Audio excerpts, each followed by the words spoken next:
back. Chalo. So today we are going to start with the new chapter. What is the name of the chapter? Respiration in plants. Photosynthesis खत्म किया हमने. So now we are having a base knowledge and we are having glucose which is formed, right? Photosynthesis से glucose form हुआ था अपनी cycles में. Yes. So in this chapter we are going to see how it is utilized and how we are getting energy, right? Sure. So how can I define respiration? Can anyone tell me? How can we define respiration? Respiration, human respiration की बात नहीं कर रहे. Normal respiration को कैसे define करेंगे? Breakdown of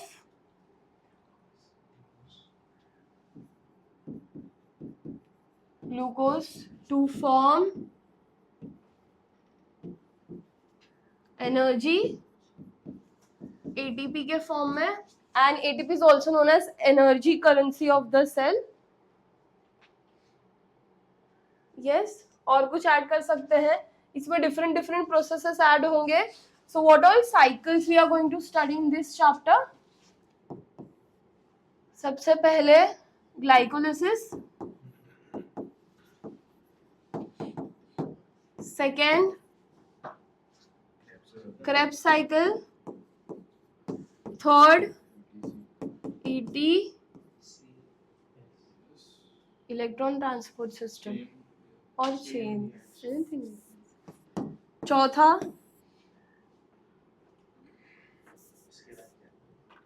और fourth we are going to look for balance sheet.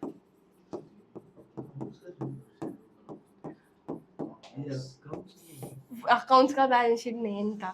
And lastly we are going to also look for fermentation का small reaction या process हम बोल सकते हैं. So ये chapter में ये हमारे major pointers है जो हम लोग को पढ़ना है. Correct? Yes. चलो.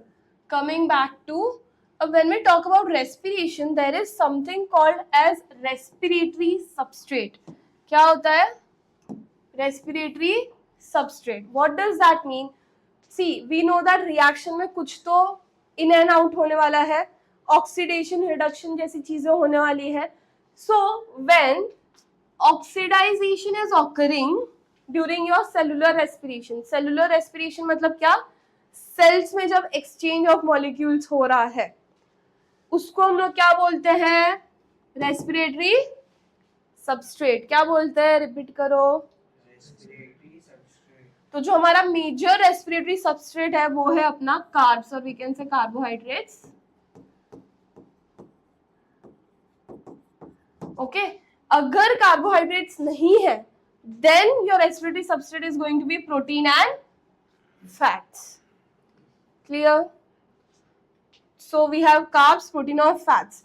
Normally जो हमने वैल्यू निकाली हुई है एवरेज आउट इज जो होनी चाहिए इज 4.1, कार्ब्स का, प्रोटीन का 5.65 एंड फैट्स का इज 9.45.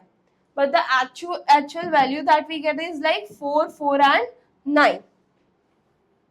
समझा? ये रीडिंग्स बेसिक है, याद रख सकते हैं. There is no major difference in this readings. तो अगर मैं सीक्वेंस की बात करूं कि हमारी बॉडी में अगर रेस्पिरेटरी सबस्ट्रेट है तो उसका एब्जॉर्प्शन कैसे होगा या क्या, तो सीक्वेंस जो है सबसे पहले अपना कार्बोहाइड्रेट्स पे फोकस करता है because that is mainly about carbohydrates.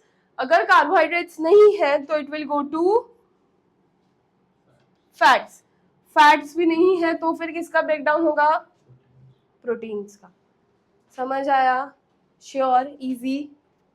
Now next, cellular respiration को हम लोग एम्फिबोलिक पाथवे क्यों बोलते हैं? So in this chapter everything is about cellular respiration. Things are occurring in your cell, right? तो सेलुलर रेस्पिरेशन को एम्फिबोलिक पाथवे क्यों बोलते हैं? There is a reason behind it. Can anyone guess what is going to be the reason? नहीं, reaction से related है. It is nothing with respect to amphibians. Catabolism, anabolism दोनों. उसके अलावा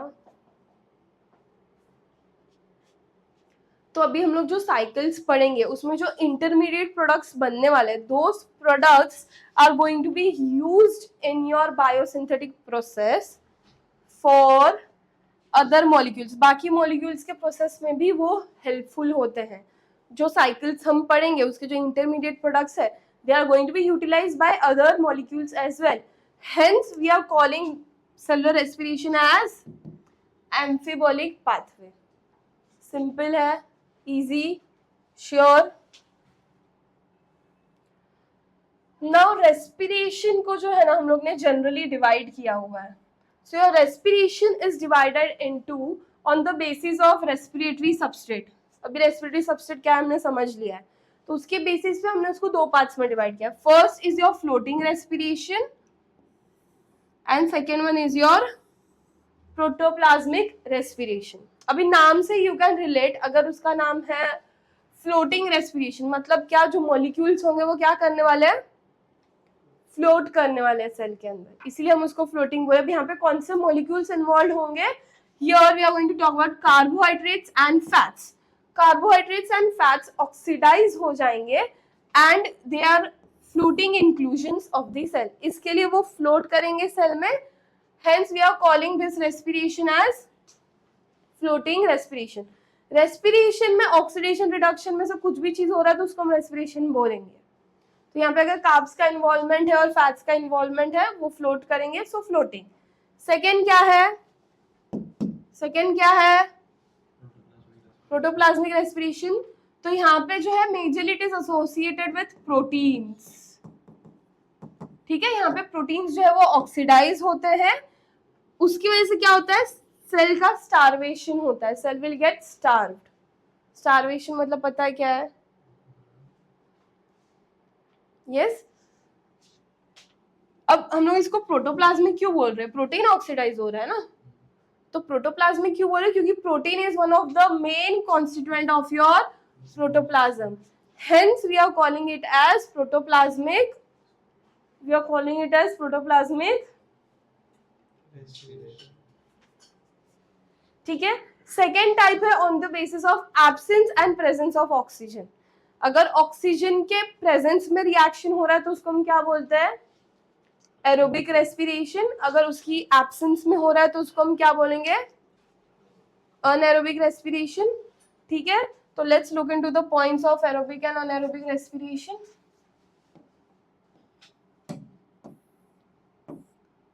okay, so when I talk about aerobic and anaerobic, see aerobic respiration जो है वो सारे हायर प्लांट्स में होने वाला है, बेसिक है. अनएरोबिक रेस्पिरेशन कौन करता है, bacterias, fungi and germinating seeds. Seeds जब जर्मिनेट हो रहे होते हैं तब they are going to do which type of respiration, anaerobic. Then fleshy muscles में कब होता है, एनी आइडिया, जब मसल्स फटीग हो जाते हैं and there is less oxygen in your body. Next obviously इधर रिक्वायरमेंट होगा ऑक्सीजन का, इधर रिक्वायरमेंट नहीं होगा. एरोबिक का एंड प्रोडक्ट क्या होता है, CO2 एंड H2O. वहां पे एंड प्रोडक्ट क्या होता है, अल्कोहल एंड CO2 और लैक्टिक एसिड. प्रिसाइजली कौन सा अल्कोहल बनता है,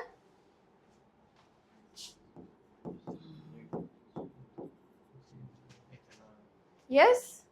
देन एरोबिक में ग्लूकोज की वजह से कितना मॉलिक्यूल्स ऑफ ATP बन रहा है, 38. अनएरोबिक में कितना बनता है, 2. एरोबिक रेस्पिरेशन कहाँ पे होता है,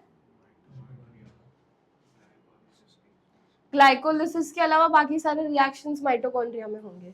whereas anaerobic respiration is going to occur in cytoplasm.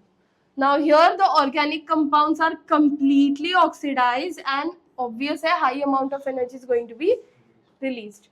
वहाँ पे completely oxidized नहीं होता, इसीलिए एनर्जी बहुत ही कम रिलीज होती है. Correct. Lastly, aerobic is not going to be toxic, but anaerobic can be toxic to higher organisms. Simple, simple है इतना. अभी हमारा मेन मोटो क्या है, to study the very first cycle जो होता है in the presence of oxygen. Oxygen आएगा तो ही होगा, और उस साइकिल का नाम क्या है? ग्लाइकोलिसिस। एनी आइडिया ग्लाइकोलिसिस का दूसरा नाम क्या है? EMP pathway. यस, क्यों ऐसा उसका नाम है? उन लोग ने, इसीलिए उसका नाम है EMP पाथवे। और भी कोई नाम है क्या इसका? बस दो ही नाम है, ठीक है। तुमको सबको नाम पता है या मैं इधर लिखूं EMP का फुल फॉर्म? बता वापस। मैरूफ और पी से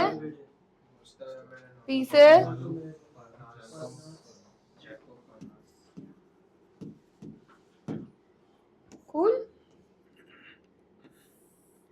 अभी ये ग्लाइकोलिसिस कहाँ पे होता है बताओ?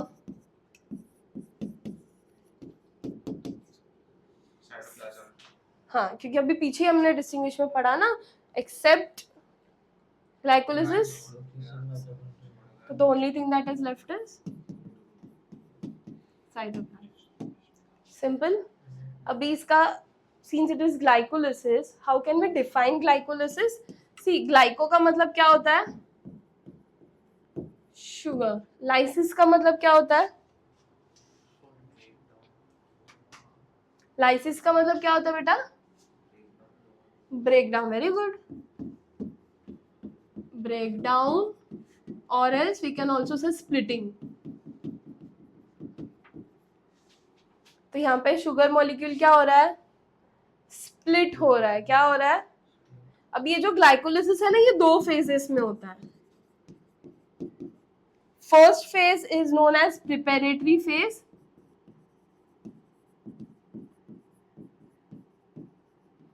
And second phase is known as payoff phase. Simple. यहाँ पे सर्टेन एंजाइम्स के नाम हैं जो अच्छे से याद रखने हैं, और साइकिल्स को अच्छे से याद रखना है। और कुछ बेसिक्स हम लोग ऐड कर सकते हैं ग्लाइकोलिसिस में। ये ऑक्सीजन डिपेंडेंट रिएक्शन है या ऑक्सीजन इंडिपेंडेंट रिएक्शन होगा?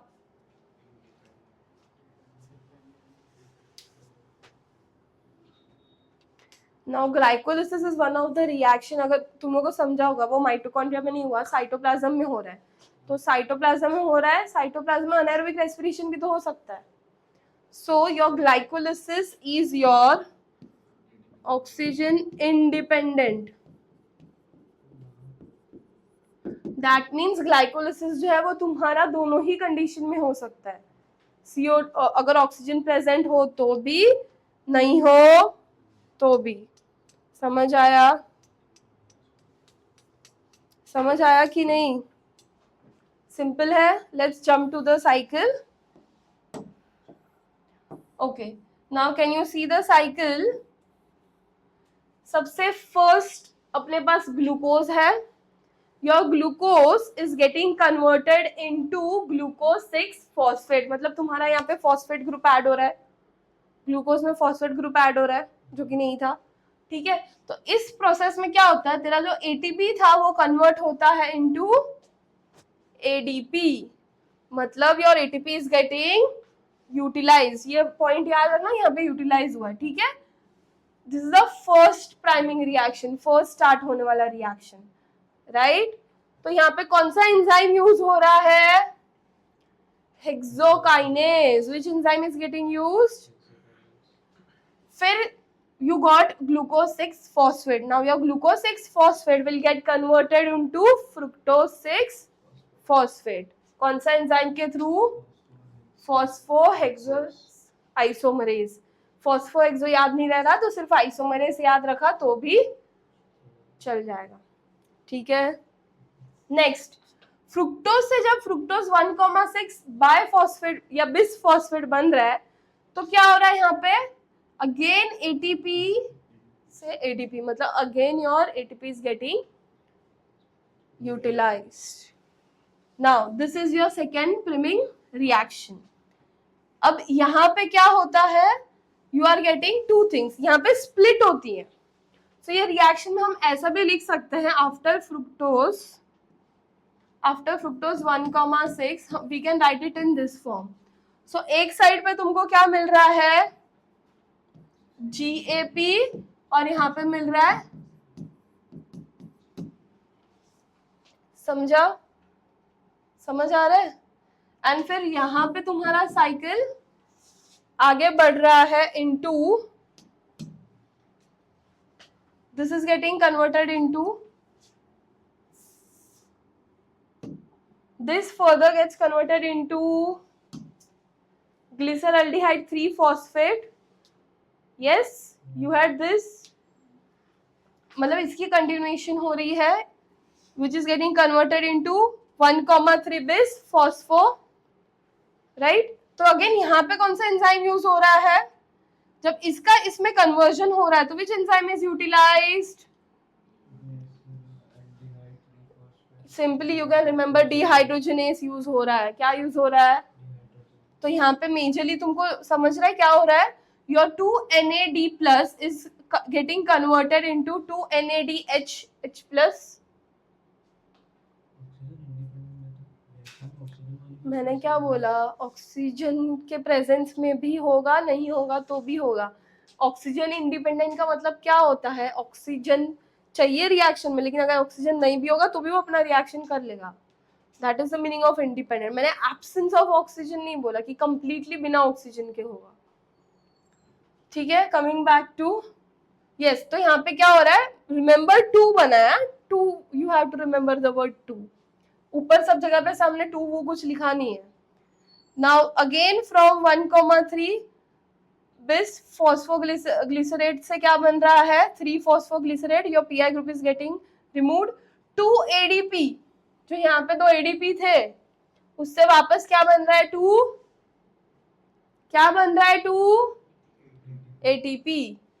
So this is the first reaction जहाँ पे तुम्हारा ATP फॉर्म हो रहा है. क्या हो रहा है, इसीलिए इसको हम बोलते हैं सबस्ट्रेट लेवल फॉस्फोराइलेशन. क्या बोलते हैं, you remember photophosphorylation, same, but यहाँ पे there is no light involved, so but there is an involvement of PI group, phosphate आ रहा है ना अभी यहाँ पे, प्योर फॉस्फेट फॉर्मेशन है, इसलिए हम लोग इसको क्या बोलते हैं, सबस्ट्रेट लेवल फॉस्फोराइलेशन. क्या बोलते हैं,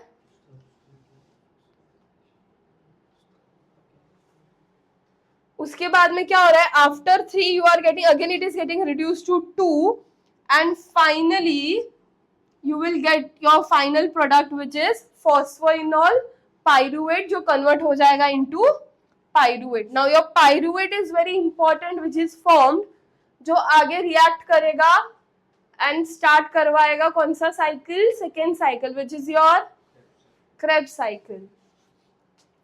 And every step पे there is a formation of there is a utilization of enzyme. Again जब ये यहाँ पे form हुआ है phosphoenol से, जब actual pyruvate बन रहा है, again what is forming, there is a formation of 2 ATP. yes, तो ये तुम्हारा क्या हो गया, second substrate level phosphorylation. Cycle clear है. तो यहाँ पे क्या हुआ, 2 ATP यूज हुए, 4 ATP बने, एक NADH प्लस बना कि 2 बने, 2. ठीक है, अगर इसको तुम कैलकुलेट करोगे तो मुझे बताओ एंड में कितना बचेगा. सी 4 ATP थे, 2 यूज हो रहे, तो you will get, so you are left with 2 ATP and 2 NADH plus. Simple है. With enzymes, can we remember this? You have to remember the points where ATP is getting formed. जैसे पहले, सबसे पहले ATP use हो रहा है कहाँ पे, ग्लूकोज से ग्लूकोज 6 फॉस्फेट के टाइम पे यूज हो रहा है. देन फ्रुक्टोज के यहाँ पे यूज हो रहा है, फ्रुक्टोज से जब वो फ्रुक्टोज 1,6 बन रहा है. These are the 2 points where utilization is occurring. Then ये वाला जो पॉइंट है ग्लिसरल्डिहाइड का, यहाँ से जब वो बिस फॉस्फो बन रहा है तब क्या बन रहा है, तुम्हारा NADH प्लस बन रहा है, फॉर्मेशन हो रहा है. Then again followed by the next step ATP का फॉर्मेशन है, एंड फाइनली जो सेकेंड या लास्ट स्टेप जो है तुम्हारा, वहां पे वापस क्या हो रहा है, फॉर्मेशन ऑफ एटीपी.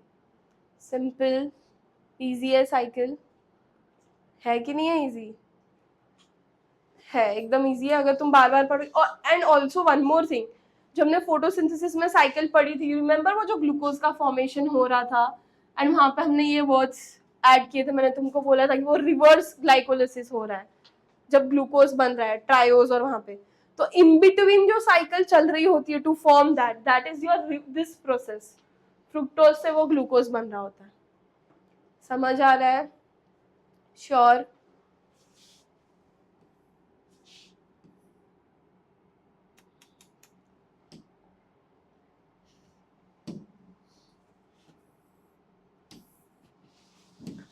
सो यहाँ पे हमारा एंड प्रोडक्ट क्या क्या आया? What is the end product here? We just discussed. शुरुआत से शुरू करते. We got 4 ATP plus 2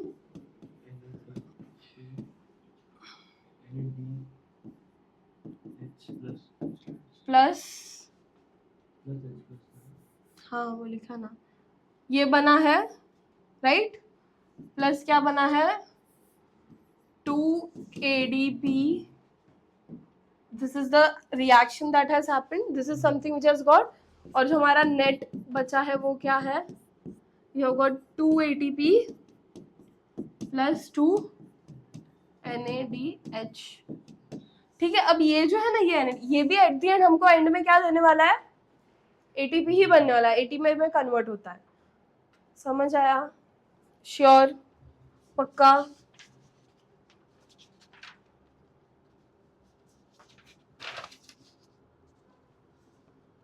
good, clear है. अब नेक्स्ट हमको देखना है which is Krebs cycle and connecting link and all, that we will continue in the next class. But I want you guys to first understand properly glycolysis. वो अच्छे से होगा, फिर हम आगे का पार्ट्स अच्छे से पढ़ सकते हैं. समझ आया? Sure? Okay, in the next class we will continue.